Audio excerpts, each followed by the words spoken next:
Medical science में होने वाली इतनी ज़्यादा तरक्की के बावजूद अभी भी कुछ ऐसे लाइलाज मर्ज हैं कि जिनके लिए कोई दवाई, कोई इंजेक्शन, कोई टीका मौजूद नहीं है।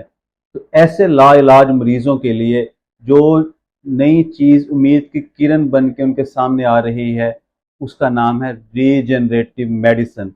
रीजनरेटिव मेडिसिन को हम कह सकते हैं हीलिंग फ्रॉम विद इन। इसका मतलब है कि इंसानी जिस्म में कुछ ऐसी सुपर पावर्स हैं जिसके ज़रिए ऐसी लाइलाज अमराज को ठीक किया जा सकता है, उनका भी इलाज किया जा सकता है। और आज हम इसी बारे में तफसीलन बात करेंगे।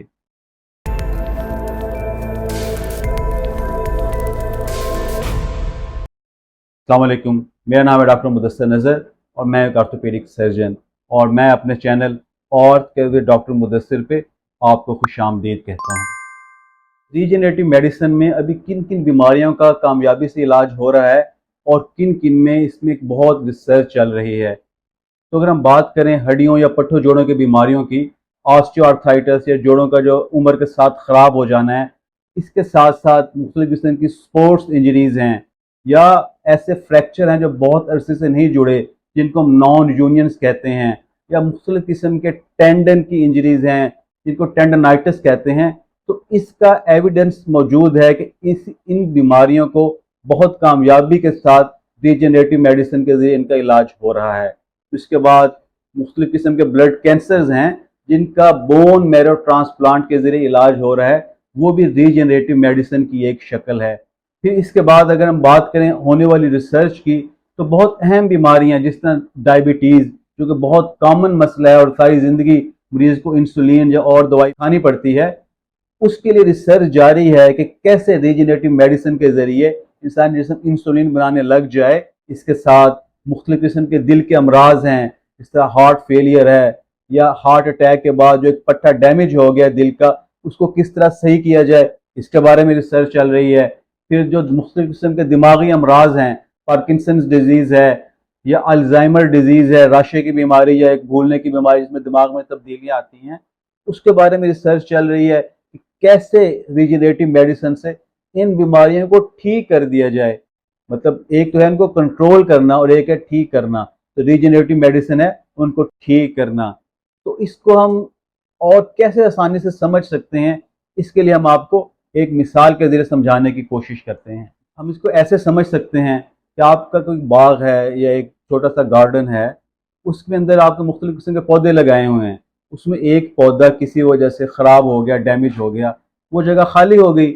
इसके बाद क्या होगा कि जो इर्द गिर्द की जगह है वहाँ से हो सकता है कि कोई झाड़ी उग आए, कि और वीड उग आए, कुछ जड़ी बूटी आ जाए और उस खाली जगह को पुर कर दे। तो खाली जगह पुर तो हो जाएगी, लेकिन वो उतनी यूजफुल नहीं होगी, ना वो ओरिजिनल जो पौधा है उस जैसी होगी। तो फिर क्या कर सकते हैं, ऑप्शन आपके पास।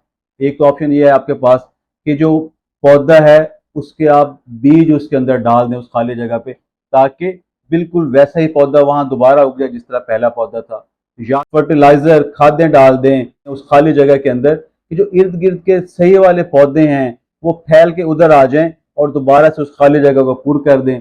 या आप ये कर सकते हैं कि उधर कोई स्पोर्ट्स स्कैफोल्ड मुहैया कर दें कि इर्द गिर्द के जो पौधे की जो शाखें हैं वो उधर तक पहुंच जाएं और उस खाली जगह को पूर कर दें।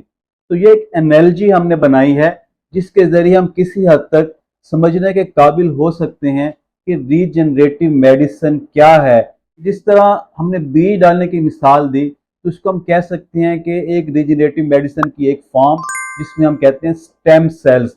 अब स्टेम सेल्स क्या हैं? स्टेम सेल्स वो ख़ास किस्म के खुलिये हैं कि जो माहौल की बुनियाद पे आगे किसी भी टिश्यू में, किसी भी ऑर्गन में वो डेवलप हो सकती हैं, आगे वो बन सकते हैं। तो नॉर्मली क्या होता है कि जो फैट सेल्स से स्टेम सेल्स लिए जाते हैं, इसके बाद उनको लैब में उनको अलहदा किया जाता है, उनको कल्चर किया जाता है, उनकी तादाद को बढ़ाया जाता है और इसके बाद उनको जो डैमेज एरिया है वहाँ लगा दिया जाता है, ताकि वो वहाँ जाके ओरिजिनल टिश्यू बना सकें दोबारा से, जो कि डैमेज हो गया हो, जो कि ख़राब हो गया हो। तो ये एक फॉर्म है जिसको हम कहते हैं स्टेम सेल थेरेपी। दूसरी एग्जाम्पल जिससे हमने कहा कि मुख्तलिफ किस्म की खादें आप डालें, उसको हम कह सकते हैं मुख्तलिफ किस्म के ग्रोथ फैक्टर्स को इकट्ठा करके डालना, जिसकी एक एग्जांपल बहुत कॉमनली आजकल यूज हो रही है, जिसको हम पीआरपी या प्लेटलेट रिच प्लाज्मा कहते हैं। इसमें क्या होता है कि खून में से प्लेटलेट्स को इकट्ठा करते हैं। प्लेटलेट्स एक खास किस्म के खुलिये हैं। अब प्लेटलेट्स के अंदर क्या है कि बहुत ज्यादा ग्रोथ फैक्टर्स होते हैं, तो प्लेटलेट्स को इकट्ठा किया जाता है और वो टिश्यू या वो एरिया जो डैमेज हुआ है उसमें उसको इंजेक्ट कर दिया जाता है, लगा दिया जाता है, इस उम्मीद पे कि वो वहां जाके जो ग्रोथ फैक्टर्स हैं वो नॉर्मल टिश्यू की ग्रोथ को एनहांस कर देंगे और जो इंजरी या डैमेज या चोट के असरात हैं वो वहां से खत्म हो सकेंगे।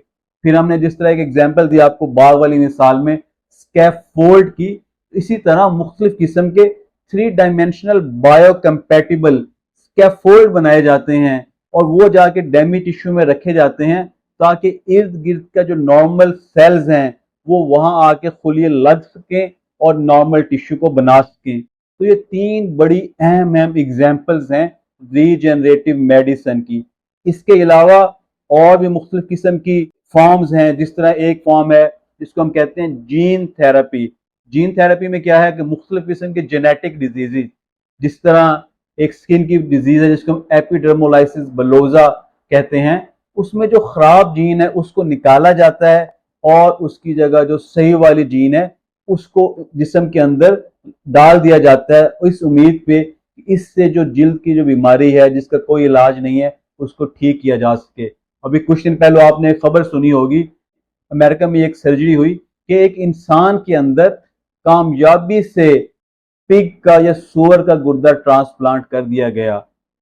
और उसमें क्या किया गया, उसके अंदर भी यही किया गया कि उस सूअर के या पिग के गुर्दे को जेनेटिकली मॉडिफाई किया गया, जिसका हम ये कह सकते हैं कि जो सूअर की या पिग की नुकसानदेह जीन्स थी उनको निकाल दिया गया और उसके साथ जो इंसान की जीन्स थी जो जरूरी थी सक्सेस के लिए, इंसान के अंदर जाके वो गुर्दा कामयाबी से काम कर सके, वो उसके अंदर लगा दी गई, ऐड कर दी गई और वो ऑपरेशन कामयाब हुआ।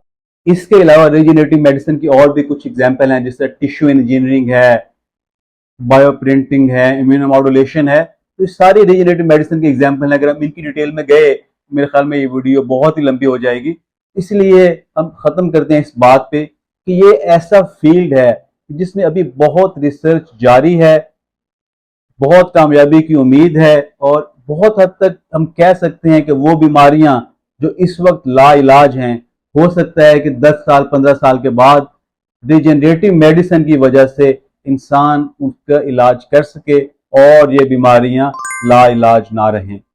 अगर आपके ज़हन में कोई सवाल हो तो हमसे ज़रूर रब्ता करें। अल्लाह हाफिज़।